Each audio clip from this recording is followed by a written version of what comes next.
اعوذ باللہ من الشیطان الرجیم بسم اللہ الرحمن الرحیم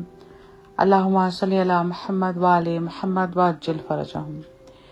یہ خطبہ توحید کے متعلق ہے۔ امیر المؤمنین علی ابن ابی طالب علیہ السلام فرماتے ہیں، حواس اس کا ادراک نہیں کر سکتے کہ اسے محسوس کر لیں، اور ہاتھ اس سے مس نہیں ہوتے کہ اسے چھو لیں۔ وہ کسی حال میں بدلتا نہیں اور نہ مختلف حالتوں میں منتقل ہوتا رہتا ہے، نہ روشنی و تاریکی اسے متغیر کرتی ہے۔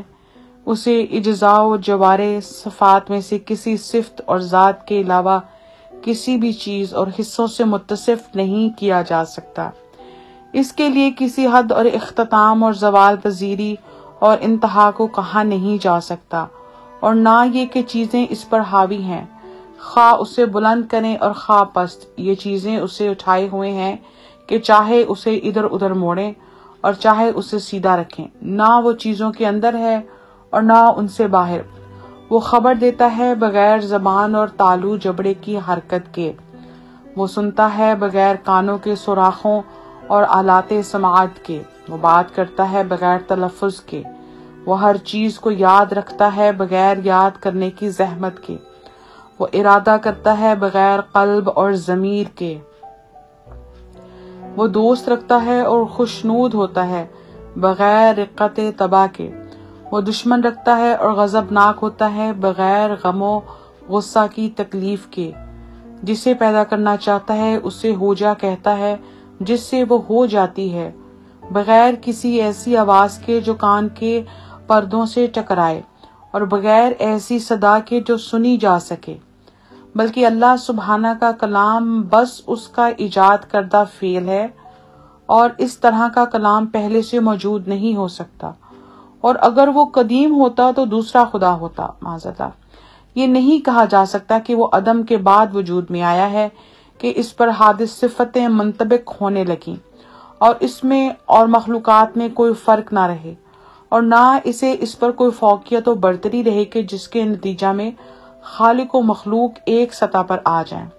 اور صانع و مصنوع برابر ہو جائیں۔ اس نے مخلوقات کو بغیر کسی ایسے نمونے کے پیدا کیا کہ جو اس سے پہلے کسی دوسرے نے قائم کیا ہو، اور اس کے بنانے میں اس نے مخلوقات میں سے کسی ایک کی بھی مدد نہیں چاہی۔ وہ زمین کو وجود میں لایا اور بغیر اس کام میں الجھے ہوئے اسے برابر روکے تھامے رکھا، اور بغیر کسی چیز پر ٹکائے ہوئے اسے برقرار کر دیا، اور بغیر ستونوں کے اس نے قائم اور بغیر کھمبوں کے اسے بلند کیا، کجی اور جھکاؤ سے اسے محفوظ کر دیا، اور ٹکڑے ٹکڑے ہو کر گرنے اور پھٹنے سے اسے بچائے رکھا۔ اس کی پہاڑوں کو میخوں کی طرح گاڑا اور چٹانوں کو مضبوطی سے نصب کیا، اس کے چشموں کو جاری کیا اور پانی کی گزرگاہوں کو شگافتہ کیا۔ اس نے جو بنایا اس میں کوئی ہستی نہ آئی، اور جسے مضبوط کیا اس میں کمزوری نہیں پیدا ہوئی۔ وہ اپنی عظمت و شاہی کے ساتھ زمین پر غالب علم و دانائی کی بدولت اس کے اندرونی رازوں سے واقف، اور اپنے جلال و عزت کے سبب سے اس کی ہر چیز پر چھایا ہوا ہے۔ وہ جس چیز کا اس سے خواہاں ہوتا ہے وہ اس کے دسترس سے باہر نہیں ہو سکتی، اور نہ اس سے روح گردانی کر کے اس پر غالب آ سکتی ہے، اور نہ کوئی تیز رو اس کے قبضہ سے نکل سکتا ہے کہ اس سے بڑھ جائے، اور نہ وہ کسی مالدار کا محتاج ہے کہ وہ اسے روزی دے۔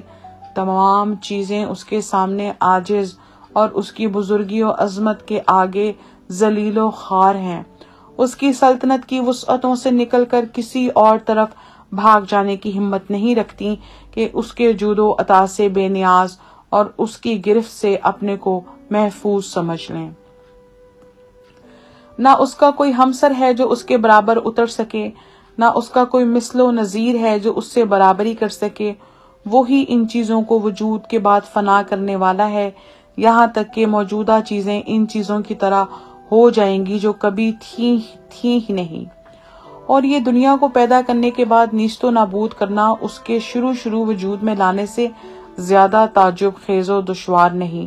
اور کیوں کر ایسا ہو سکتا ہے جبکہ تمام حیوان و پرندے یا چوپائے رات کو گھروں کی طرف پلٹ کر آنے والے ہوں، یا چراگاہوں میں چرنے والے جس نوع کے بھی ہوں اور جس قسم کے ہوں، اور تمام آدمی کو دنوں غبی صنف سے ہوں یا زیرے کو ہوشیار، سب مل کر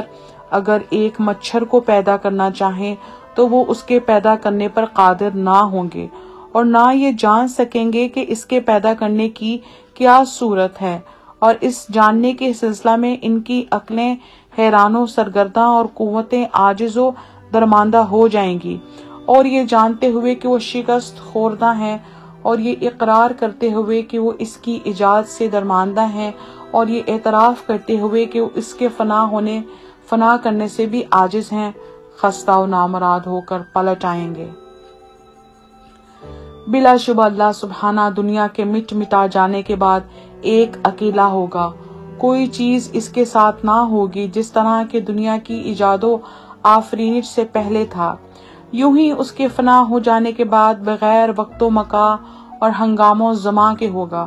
اس وقت مدتیں اور اوقات، سال اور گھڑیاں سب نابود ہوں گی، سوائے اس خدائے واحد و قہار کے جس کی طرف تمام چیزوں کی بازگشت ہے، کوئی چیز باقی نہ رہے گی۔ ان کی آفرینش کی ابتدا ان کے اختیار و قدرت سے باہر تھی، اور ان کا فنا ہونا بھی ان کی روک ٹوک کے بغیر ہوگا۔ اگر ان کو انکار پر قدرت ہوتی تو ان کی زندگی بقا سے ہمکنار ہوتی۔ جب اس نے کسی چیز کو بنایا تو اس کے بنانے میں اسے کوئی دشواری پیش نہیں آئی، اور نہ جس چیز کو اس نے خلق و ایجاد کیا اس کی آفرینش سے اسے خستہ و درماندہ کیا۔ اس نے اپنی سلطنت کی بنیادوں کو استوار کرنے اور مملکت کے زوال اور عزت کے انحطاط کے خطرات سے بچنے اور کسی جمع جتھے والے حریف کے خلاف مدد حاصل کرنے اور کسی حملہ آور غنیم سے محفوظ رہنے اور ملک و سلطنت کا دائرہ بڑھانے اور کسی شریک کے مقابلہ میں اپنی کثرت پر اترانے کے لیے ان چیزوں کو پیدا نہیں کیا، اور نہ اس لیے کہ اس نے تنہائی کی وحشت سے گھبرا کر یہ چاہا ہو کہ ان چیزوں سے جی لگائے، پھر وہ ان چیزوں کو بنانے کے بعد فنا کر دے، اس لیے نہیں کہ ان میں رد و بدل کرنے اور ان کی دیکھ بھال رکھنے سے اسے دلی تنگی لاحق ہوئی ہو، اور نہ اس آسودگی و راحت کے خیال سے کہ جو انہیں مٹا کر اسے حاصل ہونے کی توقع ہو، اور نہ اس وجہ سے کہ ان میں سے کسی چیز کا اس پر بوجھ ہو۔ اسے ان چیزوں کی طول طویل بقا ارزدہ دل تنگ نہیں بناتی کہ یہ انہیں جلدی سے فنا کر دینے کی اسے دعوت دے، بلکہ اللہ سبحانہ نے اپنے لطف و کرم سے ان کا بندوبست کیا ہے، اور اپنے فرمان سے ان کی روک تھام کر رکھی ہے، اور اپنی قدرت سے ان کو مضبوط بنایا ہے۔ پھر وہ ان چیزوں کو فنا کے بعد پلٹائے گا، نہ اس لیے کہ ان میں سے کسی چیز کی اسے احتیاج ہے اور ان کی مدد کا خواہاں ہے، اور نہ تنہائی کی الجھن سے منتقل ہو کر دل بستگی کی حالت پیدا کرنے کے لیے، اور جہالت و بے بصیرتی کی حالت سے واقفیت و تجربات کی دنیا میں آنے کے لیے، اور فکر و احتیاط سے دولت و فراوانی اور ذلت و پستی کی عزت و توانائی کی طرف منتقل ہونے کے لیے ان کو دوبارہ پیدا کرتا ہے۔ اللہم صلی علی محمد وآل محمد وعجل فرجہ۔